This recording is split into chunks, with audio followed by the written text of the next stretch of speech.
Hey guys, it is Monty from Turo Tales. Uh, Calling to give you an update on what we have going on. So you'll notice that we're in the old beater van, 2003 Honda Odyssey. Don't like it. Not a great car. We bought a 2016 Dodge Grand Caravan, fully loaded. It has all the options. Heated steering wheel, all the stuff you need, and it's being rented out. So last month we more than met what we needed to in order to pay all the costs associated with having that car, and we were in the green. This month we already have reservations that will get us in the green again, and today we received a request to rent the van for a month, for every month, for the rest of the year. So take you through kind of how that works. The other thing we did, we have one vehicle on there. We relisted our old vehicle. So the way we got into this was living in the Seattle area when I was stationed up there at Fort Lewis, Washington, looking for ways to make some passive income. And we had 3 vehicles at the time. I was spending maybe 3 to 6 months every year training or deployed. And so we said we only have 2 drivers. We don't need 3 cars. Let's list this other one on this new site called Relay Rides, and we'll see if we can't make some money out of it. Well, turns out in 9 months we got back $6,000 from one vehicle, mostly from one renter. And in that period of time, we had just bought that car. It was a 2005 Ford Taurus. We spent $4,500 on the car. We made $6,000 just from one renter alone. So we looked at it when we were in Alabama, and we didn't really think about it. I was going to flight school. We didn't think we had time to worry about it. Now we're here. I read an article about a couple that has multiple Teslas, and they're renting them out and paying for them and making a profit. And I think, well, I can do that. So we went out and bought a $20,000 minivan to rent out to people we don't know. And then today we added the other car. So that 2005 Ford Taurus that we had years ago, we just relisted it again today. Currently it's at the price at $25 a day. We'll see what happens. I think it's the cheapest one in the area. And I think a lot of people just want a cheap rental vehicle, so that will be good for us to have that.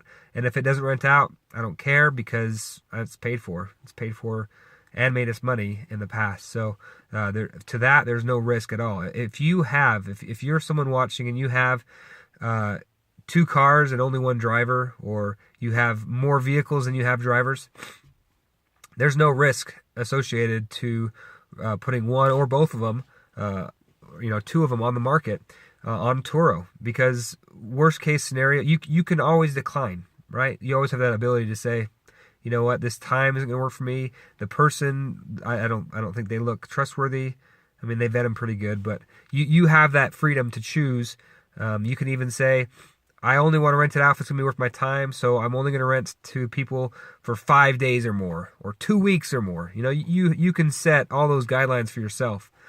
We have it, we're 1.5 miles from the airport. So we have it set for instant booking, and we only need 6 hours of notice. So unless somebody lands at like 11:30 after we go to bed and they book it right then, and then they want it there in the morning, that's really the only time we'd be in a bind. But so far we haven't had anything like that happen, and we are comfortable with the current settings we have for that to be booked. So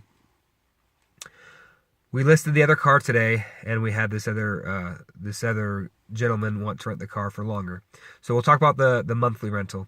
In addition to Turo, there are other sites that you can use. One that is very kind of a subcategory of the car share rentals is a company called Hire Car.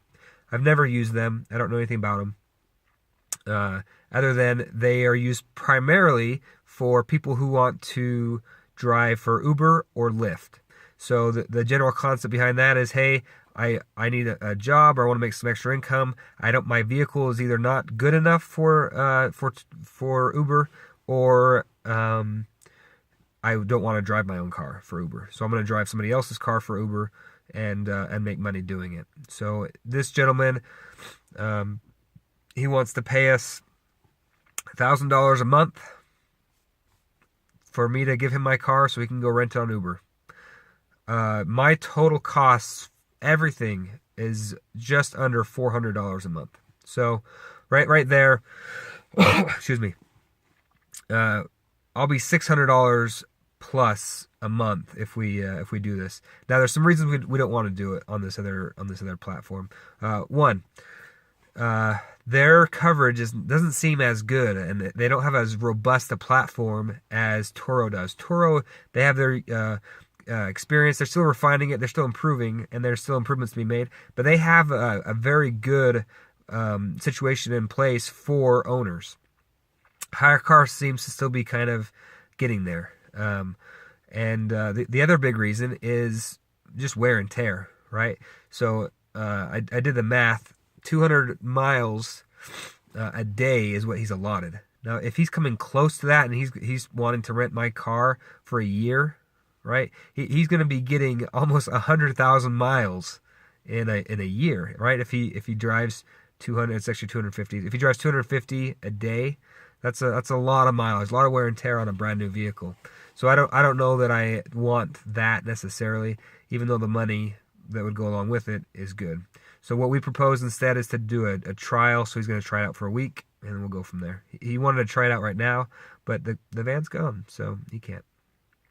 All right, so that's another option if you're looking at it and you're just trying to put all options on the table and trying to rent your vehicle through multiple people. Just like if you need a ride and you don't really care if it's Uber or Lyft, it's the same to you pretty much. It's the same concept with Turo and HireCar. HireCar can be better in some ways because I haven't had anybody on Turo rent my vehicle for a month, right? But I do have had interest to rent it on HireCar for a month, and we haven't done that. And I don't know. I've got to look into the terms and conditions and see if Turo allows me to do that. It's my vehicle, but who knows what that means. So we haven't committed to anything, but it was an option that was interesting and encouraging as we're starting out on this journey, right? All right, so the second thing, one was HireCar, monthly rentals. That's awesome. The second thing is we relisted our other car, right? So again, if that's something you're thinking about doing, there's no risk to it, right? We have 3 vehicles now. So if I rent out one, if I choose to, I can go in and say, hey, I don't need this other car. My wife already told me I've got my bike out there, the old Trek. So she has volunteered me, hey, you're doing this Turo thing. If you rent out the cars, you're not taking my van. I'm not giving you a ride. You have to ride your bike. So I'll get some free exercise out of it while making money. So it's generally good things, and they're good problems to have. You know, someone asked me, what happens if all your vehicles are rented out? I make money. That's a great thing. That's a great problem to have. So if you have questions, please leave them below. If you have knowledge about HireCar, if you've used them before, please leave it in the comments. And if you think that this is a worthwhile thing that I'm doing and you get something out of it, then by all means subscribe. And every week I'm trying to put something out that's not just rambling. So far so good. Get out there, go buy some cars and rent them out. Have a good night.